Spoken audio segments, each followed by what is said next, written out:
Hello, everybody. Welcome to the UK Packers podcast. As usual, I'm your host at SteeDDNFL on Twitter. I don't know what to do with my hands, lads. I'm like Willie, what's that, your man, Ricky Bobby in a thing. So we're doing a video podcast, but you could be listening to this and it's an audio podcast because we're doing both. But I have Andy Davies, the draft guru, Peter Jones, I just like swing my pen, so that's in my pen, and Peter Jones in the building. And we're going to react to this draft, lads. There's enough. So hands up, right, who had two wide receivers, and offensive line was not totally left field, but two wide receivers, lads, within the first 3 rounds is just absolutely bananas. Also, the fact that, and this has happened to both of you, lads, you have your dream pick, and then the Packers they're not going to get near. I mean, it's never going to happen. I believe my phrase, and I'll hold my hands up and say it, my phrase is that I vetoed us even picking a wide receiver in our live draft because I said it wasn't going to happen, and now I have egg on my face. Peter, I have to start with you. Matthew Golden, wide receiver, number 23. Here's the stuff that I want to know, because he was your guy. And you sort of pick a guy nearly every year that you get carried away with him. Matthew Golden was yours. You were on all of the podcast runs talking about him. So I want to know, why the hell, and again, I want the most fantastical theories, right, Peter? I don't even care if it's based in fact. Why the hell did Matthew Golden fall to where he did? Because he was number 1 on your board, right? And I read it a million times after, which is what's great about your draft guide, to go in and see sort of retrospectively what you were saying about him. But why were other receivers picked ahead of him? Why did he drop? And then for you personally, when you saw the Packers and the board go the way it was going, did you know that's where the Packers were going? Did you think that the Packers might have to trade up and nab him because someone else would get him? I want the whole mythological story from you, Mr. Peter Jones. I didn't know that that's where the Packers would go. In fact, I had very little real inkling that that's where they would go. He was the player that I really wanted them to get if he was obviously on the board at that time. I just didn't think he would be on the board at that time. And I think that what we saw was different teams viewing the wide receivers differently. And I think, you had Tetairoa McMillan and Matthew Golden as the top 2 wide receivers, whichever way round you saw that. And you're looking at 2 different types of players. Tetairoa McMillan, 6'4", that kind of, big wide receiver is going to pull in contested catches. We'll get down the field, good hands, and all that kind of thing. And then you've got Matthew Golden with his 4.29 speed, but really good hands, runs every route. So I thought teams just saw those 2 guys differently. And I think the other thing which I alluded to on the podcast was that a lot of the top wide receivers in this draft had 1,000-yard seasons or multiple 1,000-yard seasons during their college career.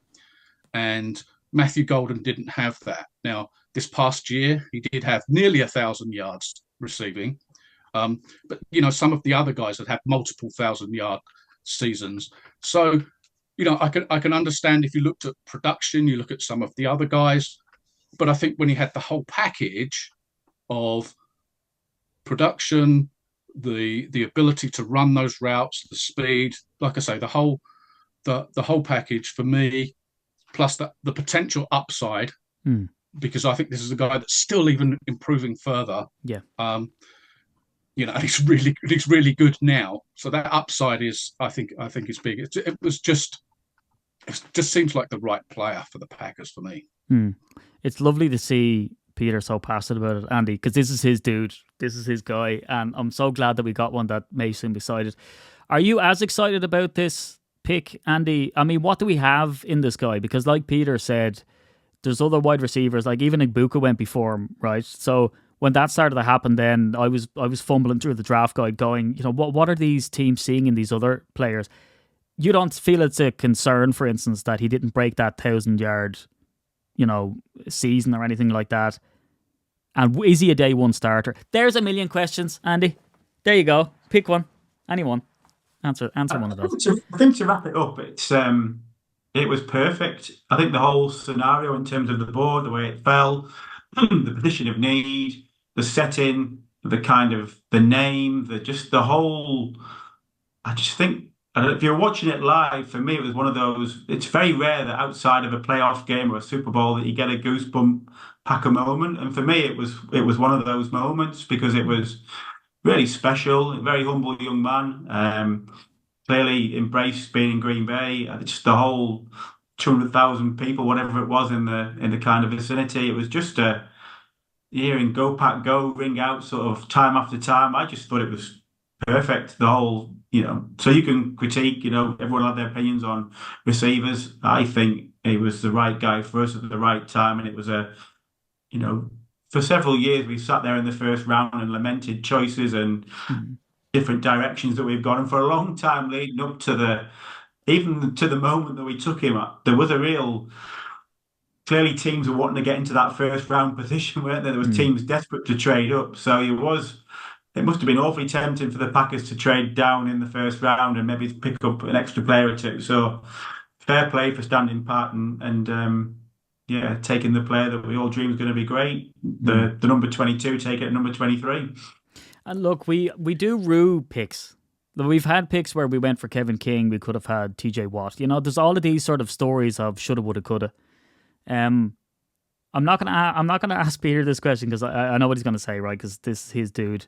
Was there anybody on the board, Andy, that you either predicted that the Packers are gonna go that way, or was there other value on the board? Do you think in the first round that you went, we need to go defense here? No. Repeat what I said pre-draft.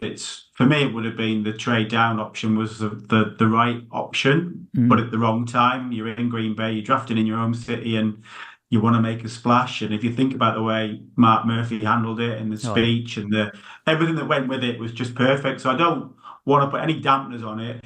In an ideal world, I wanted Derek Harmon, but he went, I think 17 was it? I think 5 or 6 picks earlier. So at that point, the board falls your way of the wide receiver, and Golden was the obvious pick once we were on the clock. If we weren't trading down, for me, it was 99.9% sure it would be Golden, and happy for that to happen. And yeah, I don't want to knock any edges off it. I think it was just a perfect moment for us, regardless of how it pans out in the future. Yeah. Now, look, Peter, this might seem like a stupid question, right? But we always see this sort of jump from college to the pro game. People needing time to sort of brush up on it. We see, so for instance, Davante Adams ended up being an absolutely mind-blowingly incredible player. An awful lot of that is on his footwork and what he could do. His sophomore year was famously underwhelming, I guess, and he came out after and said that was because of an ankle injury, and there's different stuff that goes on there. But typically, these players need time to mature into their own bodies even. When we look at Golden, and I know I'm spending an inordinate amount of time, but I guess he is the headline pick. Is Golden a kind of day one starter? And look, that might be obvious where you go, Steve. You draft a wide receiver in the first round. He's plug and play. You need him to get on the field straight away. Is that the case though, Peter? Is this guy ready? I think so, yes. I mean, across his career, you can see this gradual progression, and then, in certainly, across 2024, you saw this progression of a player that's really good, and I think he does start on day one, and it will be interesting to see how that Packers wide receiver core looks. We'll get to Savion Williams as well. In the third round. So it's going to be interesting to see how that core looks. But yeah, I do believe that he will start, and I believe that he can do a number of different things because of his ability to. Yes, he can stretch the field, but because he runs lots of different routes, has really good hands, has really quick cutting in and out of his break. So he runs really, really crisp routes. He can do a number of things for that Packers offense, and not only will it be about his production, but also about how that will open it up for other players as well. So, yeah, I do believe that he's a day one starter. Yeah, because, I mean, look, what gets people excited about Christian Watson, who looks to be coming into the season injured.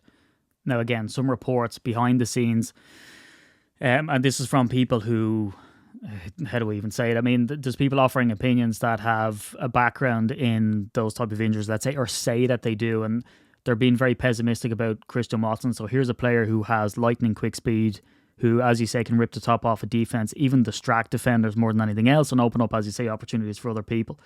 So he's the kind of, blockbuster pick. And we do have another wide receiver, Andy, that goes in the third round as well. and like Peter alluded to, someone from measurable is completely different. So let's get a slight bit boring, maybe, or maybe not. Maybe offensive linemen do it for you. Anthony Belton at pick 54.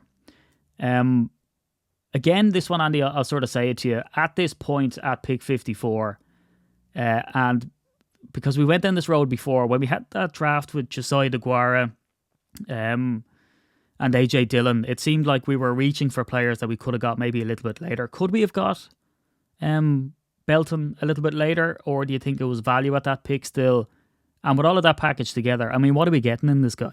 So who knows? We'll guess we'll never know. But in terms of the value, for me, we've gone around early. That's where I kind of said it. So at this point, we're just judging it on the value, aren't we? So I would have been more intrigued with Trey Amos or Mike Green or something of that nature at positions of need. Those were the top two players on my board at the time we took Belton. I mean, the name that we banded around on the offensive pod, wasn't it, in terms of offensive line? He ticked all the boxes for the Packers in terms of versatility, tackle that's probably going to play guard, its size, a little bit bigger. We talked about we're going to be coming down our running team. We're going to be a little bit heavier up top, I think. So all those things, I think the signposts were all leading to Green Bay for Belton. But again, it's just, is it around too early? That's my only question on value. So, and Andy, when it comes to this guy, slotting into this offensive line, it's the assumption, right? He's not going to be a starter. He will be a bit part player. He'll be there to sort of add relief for injuries, the same as any sort of offensive lineman coming from college. It's hard to predict. But... No, I think they'll do it every year, won't they? They'll throw him into the mix and see where it comes out. I don't think there's any, whether it's Jordan Morgan, whether it's Sean Ryan, whether it's Elton Jenkins, whether it's, the whole mix for me is up in the air, and that's the way they like to do it. And I think competition breeds competition, doesn't it? And I think that's not a bad thing. I think the offensive line room get it right more often than not. And like we said at the very top of the draft, the memory would have been that playoff game in Philadelphia where the two offensive linemen went down and the bench came in, and it wasn't pretty, was it? So I think we were always bankers to take two offensive linemen. Now I think the first one will definitely compete for a number 6 position, but it may even be starting, so who knows? Yeah, Peter, Andy's right, isn't he? That, I mean, and particularly the narrative that was coming into this draft is that the Packers just got bullied last year when it came to D-line, when it came to O-line. Looking at your draft guide, and again, I mean, your draft numbers are not based on when exactly players are going to go. It's in around value as they compare to other players, not even in their position, and that's why the value in your draft guide is sort of comparing sort of position on position. And I know it's very hard to get them, even though you did a stellar job. What was it, 26 predictions in your first 32 that went to those teams, which is probably far and above any of the other experts. But Anthony Bolton was on your draft guide, sort of prediction, with an asterisk in or around round 3, number 81 on the board. Did the Packers pull the trigger early on him? And that's not taken away from this young man, that he's a fantastic player, and I'd love to hear more about what you think he brings to the team. But did we go a little bit early on him? Were you a bit surprised? I think it's difficult. So yeah, I mean, just to pick up on your other point first. Yeah, I mean, of the 32 players that went in the first round, we had 26 in our first 32. So there's lots when you look at Belton, there's lots of good things, lots of things to like when you watch him, and I suspect that the Packers really wanted a tackle. That may sound silly because they obviously picked a tackle in the second round, but I think that they really wanted a tackle, and my suspicion, and just looking at the way that the board was falling, is that they felt that he probably wouldn't be there in round 3. Yeah. So it was if that was the guy that they really liked, then it's either it's now or we're not going to get him in round 3. And I think that may have been what it came down to. I don't know, but I like the player. I think that, again, there's a lot of potential there, because I think there's a lot of good things when you watch him, and as Andy says, he brings size. which, yeah, I think I think the Packers are just going to really, really like having him as part of that offensive line group. And as Andy says, I think that how this all pans out in terms of who ends up playing where or competing for what spots, because I think they've got, multiple players that can compete at multiple spots. I think it's going to be really interesting. And again, it's probably going to be one of the most interesting kind of position groups in camp, as it is lots of years, because there's so many players that can compete at so many different spots. It's a headache, Pete. It's annoying because the phrase is coming back again, isn't it? That whole thing about like, oh, we're going to play our best offensive line. I mean, you're going to set him at that. No, we're going to play our best. And it's just with, Myers and that whole debacle and the sort of innuendo around that. Here's another one thrown into the mix. But it's a very good problem to have. But look, it's a fair point you raised, right? Because that's where we find ourselves. I know, Andy, you're the draftnik when it comes to mock drafts and stuff, and you have almost a sort of a Jedi-like feel for them, right? But from me doing it, we were stuck in that, weren't we, Pete, where we were looking at it and going, right, if you want him, you need to take him now, which is too early.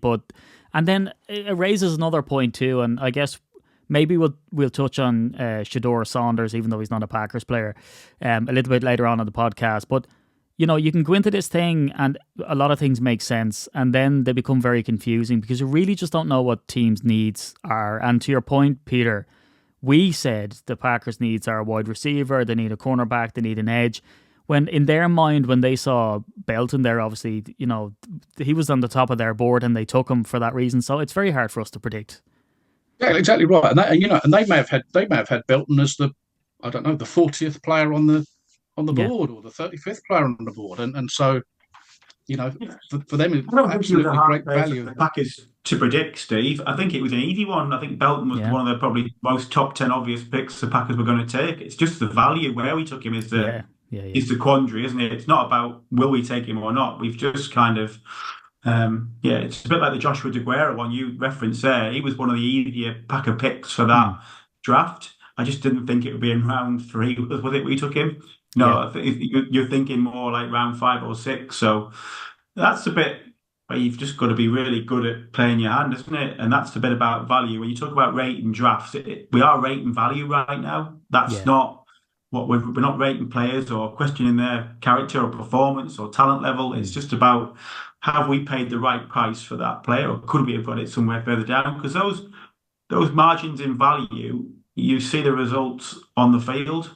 Yeah. That's why I talked about Philadelphia before. I think they've been very, very good at getting the very maximum value out of their draft boards and trading at the right times and picking the right players and getting all that mixed together. And I always go back to it and say that Goody's very, very, very good GM, but he's not great yet. And he has to be great to get us to a Super Bowl. Yeah. I think it's so difficult because what was the Packers pick? 55? So 54. So as we said, he could have been 40th on the Packers board for all we know, or he could have been 60th on the Packers board. Yeah, exactly that. Yeah. Which again meant he's right in that area where they would. We just don't know. But I do like the player very much, and I think it's an excellent addition to that offensive line group. Yeah, wasn't it Ted Thompson? That's what he said about players. Forget about what anybody else thinks. If you want them, go get them. Like, it's as simple as that. Forget about sort of needs, and you can sort of fall in love. And as well as that, I mean, the amount of analysis that the scouts are doing, the amount of tape that they're watching, the amount of interviews that they have, and the amount of they know the medical history, to know even their own crop of players, so they can see their offensive linemen as it stands, any sort of injuries that they might potentially have that are behind the scenes and complications. And it's mind-blowing really that you two lads are so on the money, without having that level of intel. It's absolutely, it's crazy. But I'm going to go back to the Josiah DeGuara and the AJ Dillon, because Savion Williams, drafted in the 3rd round, wide receiver, really excited about this guy. And like Andy says, we're not sort of talking about the style of player this guy's going to be, because his credentials are in the draft guide. He looks absolutely sensational. And certainly you have him down in the draft guide as well, Peter, for someone for the Packers to watch. But Andy, selected at 87 by the Packers. First off, do you like the pick? And second off, and again, the caveat here is we're talking about value, not a player's character, but he was 122 on the UK Packers draft guide. So is that an indication, Andy, again, that like Belton, that this was a bit early, a bit rich for you? Wasn't as critical as this pick. Firstly, because I really love him. He was, I think he was the second wide receiver that I highlighted on the offensive pod because he's just got elite size. He's got he's just got everything. I think his RAS was 10, wasn't it? He's a Cordarrelle Patterson kind of lookalike for me. He's Swiss Army knife. He can do lots. He's been asked to do lots. He's different to what we've got, which is what I like. He's got special teams ability. So even though I had him as a 4th round grade, I think why I wasn't as concerned for the 3rd round pick with him is I didn't feel like we missed anybody. So when you look at the board, kind of after where we picked, there wasn't anybody there. I thought, do you know what? I'd rather have him than the guy that we've taken. So that left me feeling with a nice, warm, fuzzy feeling, thinking, what could Matt LaFleur do with him from August onwards? Because I think he's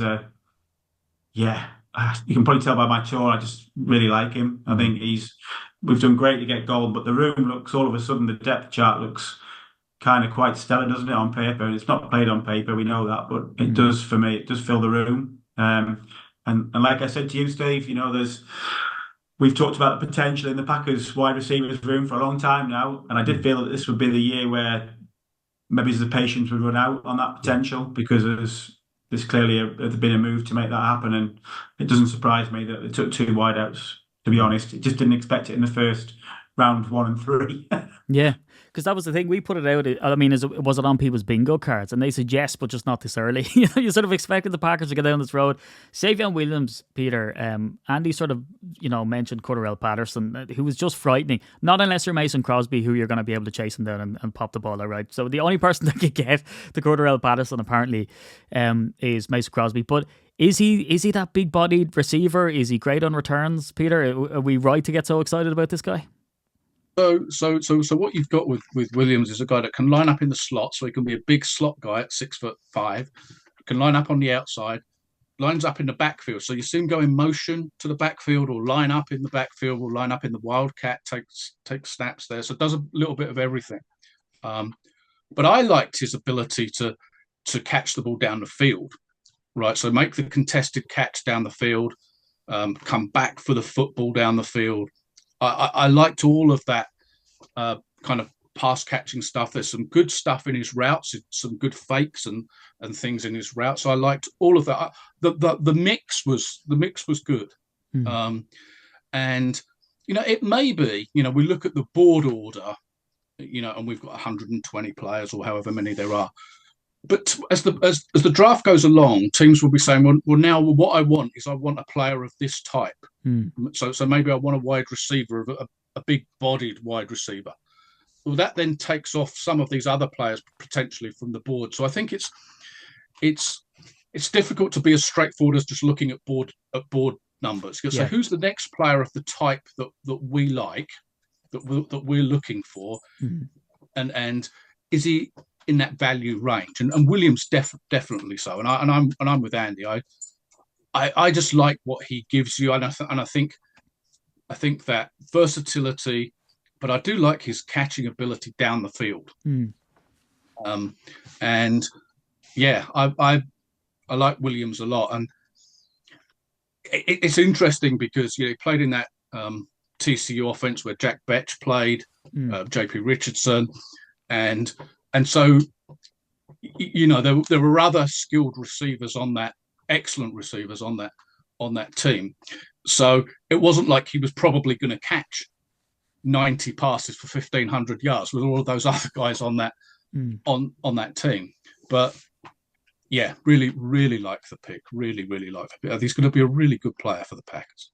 Yeah, because it strikes me that Goody has given Jordan Love a weapon that if he wants to throw a 50-50 ball, he's got that big body downfield, right? Which just blows open this offense even more, and gives you that end zone threat. Absolute, the leap high, pull the ball in the end zone with a huge catch radius. You could throw it up there for him to pull it down. Absolutely, yeah. Because Andy, I mean, this guy strikes me as measurable as like a tight end. So like we've got 2 potentially stellar tight ends on the roster, and now throw this guy in as well. It's just talk about a big jumbo set of offensive Oh yeah, players is. all of the things there. I think Goody was at pains to say that we like him as a receiver. It's not just about the gadget plays. We do like Yeah. what we see in terms of the receiver. And I think all three of the first picks were being made with Jordan Love's benefit in mind, because I think that kind of catch radius that Williams provides will be a huge benefit to someone like Jordan Love. Because it's the one thing we haven't, without Watson, we haven't really got that, have we? Wicks is, he's threatened to do that, but his hands have been so kind of unreliable at times that we haven't really had that guy. So maybe Williams is the one for that. If you get 30 balls from him and 4 or 5 TDs, then that's where we want to be, isn't it? Yeah. Yeah, we've moved up in the world, and not to disparage ex-players, but I mean, for so long we depended on guys like Geronimo Allison and, these sort of players, and it looks like now he's really started to build a squad that is deliberately elite, and not sort of relying. Because, I mean, how long have I even got on the podcast and said, I think these lads, right, they're not big names, but they're good enough, whereas now Goody's really said, no, do you know what, I'm going to go out and I'm going to fix this. So that brings us on to round 4. And Peter, I'm going to come to you first on this one because Barron Sorrell is an edge for Texas. And I know that you have a keen eye on Texas, stuff like that, and a bit of a connection there. What are we getting in this guy? I mean, because we're getting him at the point we are. And as you said, there's no point in referring to where you had him on your draft board because people start to get very specialised now as they go in here. But we did mention this guy, didn't we, on our mock draft? And we did sort of say he was a fantastic player. Can you whet our appetite with, is this guy an explosive player from the off? Yeah, so speed off the edge. I think he's solid. He's a solid pass rusher. Speed around the outside. 6 sacks, I think, this past year, 15.5 career sacks. He's good against the run as well. So you'll see him crash down inside and make tackles in the running game. Really good player. I think sometimes when you've got teams that have so many good players, like a Texas, like a Georgia, like an Ohio State, they can, some players can get lost in the mix. But I think that Barron Sorrell's really good, and I think that ability to rush the passer off the edge, but also be solid in the running game is makes him a really nice selection at this point in the draft. And as you say, I think that we talked about him during the mock draft and nearly took him, or can't remember now, but yeah, we took him round 4 on the exact same pick. Was it? I remember talking about it, but I don't remember what we ended up doing. Yeah, I think that's the most disappointing thing for me is that Gooty's obviously, he's supposed to be out there working the tape and looking at scouts, and all he's done is tuned into the pod and go, well, the UK Packers lads have picked, this guy from Texas. Let's go with that. That's the bit of me, So I think, clearly that's what's happened. Well, when you're promoted like draft guru and draft expert, I mean, he's going to tune in to see what this is all about. I'm glad he's took some advice. Andy, you mentioned bendy guys. Is this one of the bendy guys, or do we have to go round 5 to Colin Oliver to get the bendiness that we need? I just stole my thunder there for round 5, but yeah, Sorrell was the guy that we identified in the mock draft. He was the one for me. He was, if you remember, it was about production. We want production over kind of all the other stuff, and I think that's what Sorrell brings you. And if you watch the obviously the moment where he got drafted, I think it was a great moment that he'd stayed around in Green Bay and he got his moment and another, onions in the room kind of job. And I think Peter's identified exactly that. He's a very good player, but I think he's an even better person. Some of the sort of feedback from his teammates and coaches and what you saw on kind of Saturday as well for me is Friday, an indication of how good of a person he is as well. So because we talked about that, don't we? Packers people, Andy, and that's what he was. I didn't think he was going to let Roger Goodell go. I got worried there for a second because great moment though. That was the kind of pre-draft talk about him. He was a kind of leader of men, and I like that. The more leaders you can have in the locker room, the better your locker room is, and the less hard work it is for coaches. And I think that was probably the one room for me where I thought, and obviously the coach paid the price with losing his job, and we've gone a different direction this year, haven't we? And I just thought at times they're a talented group of men, but I just felt that they were a little bit undisciplined at times in terms of the way they kind of acted. There's a couple of issues with Egbari on flagged and things of that nature. Thought sometimes Gary was a little bit ill-disciplined in his kind of the way he rushed the passer. And there's several stuff indicators to me that we need to be a little bit better in that room. And if you've got good people, that's a good starting point for me. Yeah, I mean, we saw that with Quay Walker as well, didn't we? He got criticised because there was some infractions there too. I think the other thing about Baron Sorrell that is from what I saw is a guy that works really hard to get off the block. So this is not a guy that just stays blocked. He's a guy that's going to work hard to get off the block, to make the tackle, to get in on the play. He's a kind of non-stop motor guy, but he just seems to work hard. Certainly from what I saw. Yeah, that annoys me with our. It's not just the last couple of years, but go back quite a long way. That when they engage on the block, they don't work as hard as they need to with violence in hands or with movement to get off the block. It's almost kind of accepted, and we just engage and we play another down. But that really bugs me. That really bugs me, and it's a great point from Peter there. Yeah, same. Just when you see them go through the motions, and they don't even try to get off it. But do we have enough pieces now, Peter? Do you think? I mean, Lucas Van Ness, Adrian Cooper, Rashan Gary, Sorrell. I mean, do we have enough pieces now of hard workers that eventually we're going to make this break? Because it just always strikes me the amount of sort of first round talent or talent in general that we have in this defense. It seems to be sort of somewhat underperforming, right? Which is why they made the change of coach. Does this guy add another piece to it that you're thinking these lads work too hard not to get results this year? And look, it's hard to predict, right? Because I'm asking you to look into the future and do it. But I mean, to you, do you look at this and go, do you know what? This has all the makings of a superstar defense that should break the top 10. Yeah, I think so. When you throw Colin Oliver into that mix as well, I think that there's a lot of talent there. There is a lot of talent there, and I think with Sorrell and with Oliver, they've gone to get some speed off the edge, which they're certainly going to get with both of those guys. And it could be with those guys added to the mix. They might end up keeping 6 edge type guys on the roster, or extra guys at that position and fewer guys somewhere else, because I think there is a lot of talent there now. It's a really good point, actually, because it came to mind, Andy, when I was thinking about wide receivers. I mean, how many do we carry into the season now with, the big names that we have? But I want to pick your brain about Colin Oliver.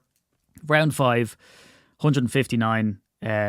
Let's wax lyrical about the bendiness of Colin Oliver. Is he a yoga master? I mean, what do we talk? I'll explain to the people, Andy, what you mean by bendy. Well, I think, it was well documented that Gutekunst had indicated that they were never going to go out and get the smaller type of pass rusher that people are craving for, because we pick a certain type. They need to be able to play all 4 downs. And then lo and behold, he goes out and gets a smaller, bendier, designated pass rusher.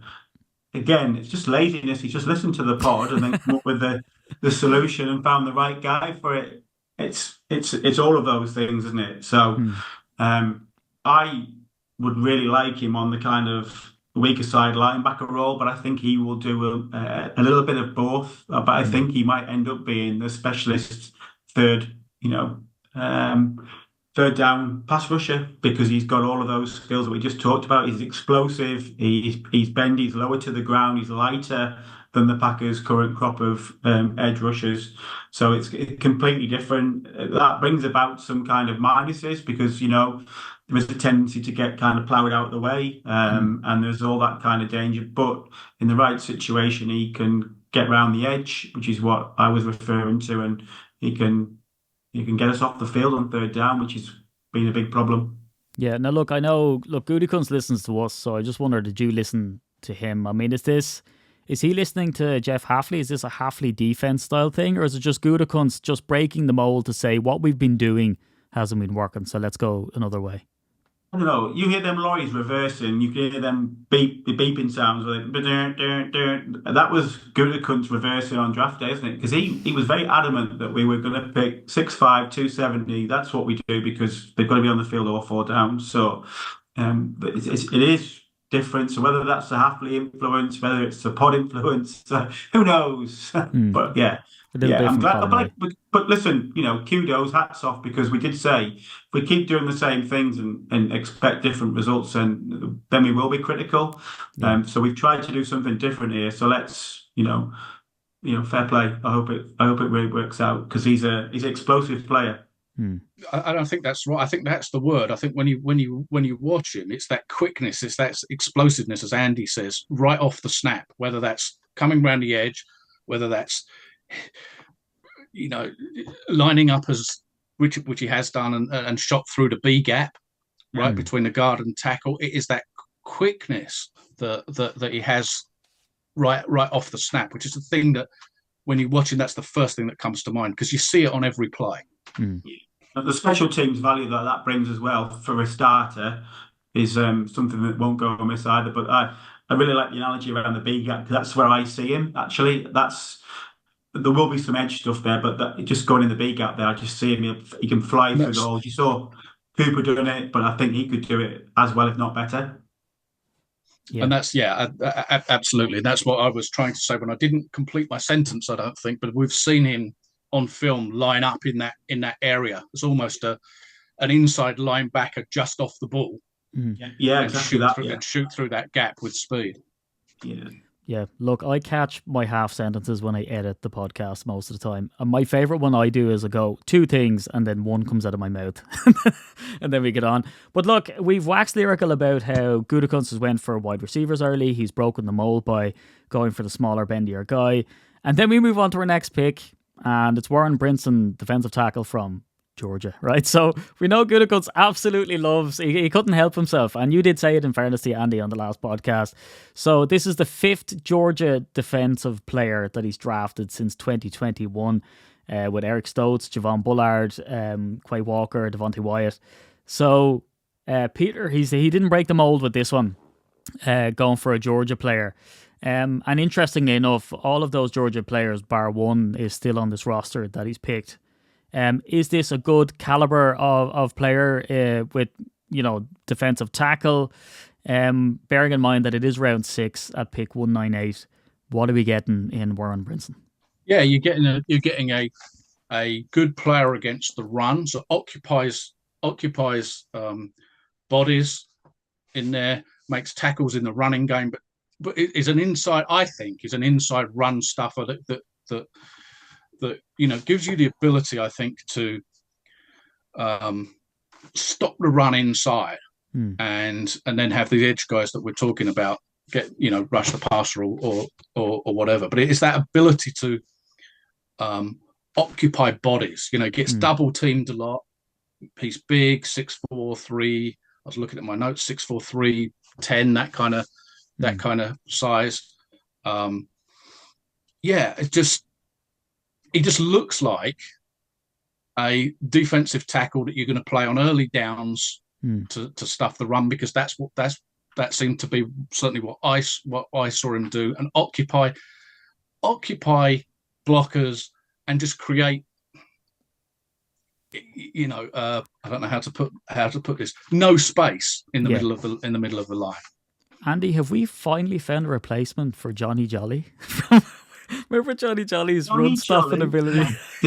Does Johnny Jolly need replacing? He's not Johnny Jolly, that's for sure. He's a lot more closer to the TJ Slaton fit that Peter describes. He's a space eater. When we got to kind of day 3, and there was probably about 7 or 8 defensive tackles that were admittedly a step down from the tier that we've been looking at with Alexander and Harmon and the guy from Walton Nolan. But then he sat somewhere in the middle of that crop for me. Yeah. Is he spectacular? No. It's a dirty job. I wouldn't want to do it. Taking on double teams in the middle of the offensive line. It's just he's a space eater. He's a big guy. All of that. It's not super sexy, but it's a need for us, isn't it? It's a need. I would like us to generate more pass rush from the interior defensive line, but I guess that's where the likes of, we expect more from Kenny Clark and Devontae Wyatt and Carl Brooks and guys like that. So yeah, he was a a definite need pick on day 3. So Yeah. he's ticked the box, and we've gone and got his next door neighbour in the free agent market as well, haven't we? So we've got 2 Georgia guys that will potentially be fighting out for one spot, I would imagine. Just couldn't help himself. And talking about need, and this one sort of struck me, round 7, bearing in mind it's round 7, it's our second last pick. Number 237, Micah Robinson, Peter. I saw somebody put up on social media going, I wish we knew anything about this guy. And it was a draft profile, and they didn't even have his picture. It was just an avatar. And people are like, I don't know what to get here. So this is where I want you to dig deep down into the bag here, lads, and tell us about Micah Robinson, because apparently he's some sort of a secret agent here when it comes to draft information. Look, I'll preface this, and this is my words. It's round 7, right? So the expectations are, not massive. The last time we got cornerbacks, in the 7th round, it's quite common. Carrington Valentine, Caelan King. Valentine spent his time on special teams, and he was used, in injury relief. Caelan King, we haven't really seen a whole lot of. So, look, the expectations, unfortunately, for poor Micah aren't that high. Is there much information that you can give us, Peter? Yeah, I saw a little bit of it, right? So there was another defensive back, Caleb Ransor at Tulane, and Ransor played more of the nickel slot type, safety stroke nickel slot, and Robinson played outside corner. And yeah, I mean, to be fair, he's not one of those guys that I've watched 500 plays of. I have to say, but from what I saw, yeah, it looks like a solid outside corner, and clearly a player that the Packers really liked for them to take him with. Yeah. Because that's the thing. I mean, he still got drafted, right? So I know people disparage, players who get drafted in the lower rounds, but reading some profiles, these lads still seem elite. Andy, is there any credence to the sort of notion that because we didn't address cornerback as such higher up in the draft, is that Jaire Alexander is going to be sticking around? Do you match the two, or do you think that just the way the board fell, it had really nothing to do with Jaire, and there could be still movement, I guess, in that regard? No, absolutely no correlation for me between the two whatsoever. The board just didn't fall for whatever reason. I don't know what those reasons are, but I think that Alexander's gone. I don't know. I'm still trying to work out a deal for that. I don't see there's any way that he lands back in Green Bay. Just don't see it at all. Robinson, is he the solution to that problem? I doubt it very much. But like everybody else in the draft world, I didn't see very much of him pre-draft. Yeah. I've seen the clips, and everybody else has seen kind of post-draft. I think the big indicator for me was he was in for a visit. So, I think you do have to pay a lot of attention to these guys that come in, particularly down the lower end of the draft, that come in for visits, because I think they are serious when they bring those people in. So that was the only kind of red marker for me to say, look, this guy could be an option. Looks okay on the clips that you see, but like Peter says, there's very little kind of gets thrown his way. There's very little to go on. So I think it really is a bit of a swing to nothing from the Packers, isn't it? Do I expect kind of Timmerman, Driver, Valentine like production? I don't have enough information at hand to kind of go with any answer there, really, I'm afraid. Yeah, no, it is tricky when we get down this, and I guess John Williams is the same. I will point out, though, that he is 18th in your draft guide, Peter. He's in that sort of crop of the next best offensive tackles outside the sort of 1 to 13. So it's good to see his name up there, but again, we're talking the 7th round here. That said, I mean, how successful have undrafted free agents also been in Green Bay? So you really don't know what you're going to get in these guys either, And of course, Brock Purdy was famously Mr. Irrelevant. Is there anything that you can say, and not to spend too much time, I guess, Pete, on John Williams at the end of the draft? Yeah, so if my memory serves me correctly, he's a multi-year, I think 2-year starter at left tackle at Cincinnati. I'm not sure whether he ends up staying at tackle or playing guard. I'm not sure. I think he's another one of those guys that's got probably chances at a couple of positions. And the Packers, we look at the likes of I'm trying to think of players that they've taken in recent drafts that they've moved inside from tackle to guard. John Runyon. I can't remember what round John Runyan went in, fifth round, that kind of Fifth area. round, So yeah. It wasn't a seventh round pick, but the Packers have a record of moving guys inside and finding good players on the offensive line at this late in the draft. So yeah, I think he's got a chance, and clearly they think he does. It's the James Campen effect for me. Just since he went in and sprinkled his magic on it, the Packers just have something going on the offensive line. Andy, I'm not sure if you have much to say on John Williams, but if you want to just sort of recap as well, and look, there's all of this talk of like you can't grade a draft just after it's happened because you don't know how they're going to pan out. But I mean, to your point earlier, we're drafting, did we get needs? Did we get good players, I guess, on paper? Was it value where they were picked? Could you sum up what this draft looks like to you and what your sort of feeling around it all is? So just to round it off with Williams, I mean, I probably saw a little bit more of him because I like the guy that sat inside his shoulder, Kandra, who played for Cincinnati. So I was a little bit disappointed because I didn't think he was even the best offensive lineman on the Cincinnati front. But again, he was brought in for a visit. They like the big hands, the kind of, he's got more flexibility than what Kandra would have. Kandra was a very specific guard and was a certain type of player, where this guy is potentially, he could probably do both, I think. But he was very inconsistent for me, and that was kind of a problem. So I wasn't in love with that pick, if I'm brutally honest. So to round out the show, ended on a bit of a damp squid for me. What had been quite a positive draft and a very one that I enjoyed was a bit of a damp squid ending for me. But that's just my personal opinion. Where would I rank it? The two drafts that I like the best would probably be Buffalo. I thought they had knocked it out of the park. They virtually picked every player that, I liked. Right the way through their picks. I'm just going through here. So they took Maxwell Hairston, TJ Sanders, Landon Jackson, Hancock, Strong, the cornerback that we talked about forever, Hawes, the tight end that we talked about. They even took Prather, the wide receiver, in the last round. It might as well have been my wish list of players. So Buffalo was my favourite draft. And I also like Kansas City. But again, that's why you become multiple Super Bowl champions. They took, Simmons, the offensive tackle that Peter talked about in a positive vein. Jalen Royals, the guy I liked, my wide receiver, they took him. The cornerback Williams from California, and they also took Brashard Smith, the running back. So again, for me, two quality drafts. In terms of where I just saw them in terms of value and the players that I like. I had us kind of number 3, so I gave us a bit of a strong B. I think we lost maybe half a point for value with the Belton pick, and I didn't like the last of the 7th round picks either. So those are the two kind of half marks that I took away from that. So that separated from an A from a B. But that's where we are in terms of value, in terms of what I saw, in terms of potential. So yeah, positive overall. Yeah, absolutely. Really good. That was a good sort of sum up, I guess, to sort of compare it to the other teams. Peter, is this one that sort of we'll have to wait and see how it pans out, or do you think look, we have some really solid crop here?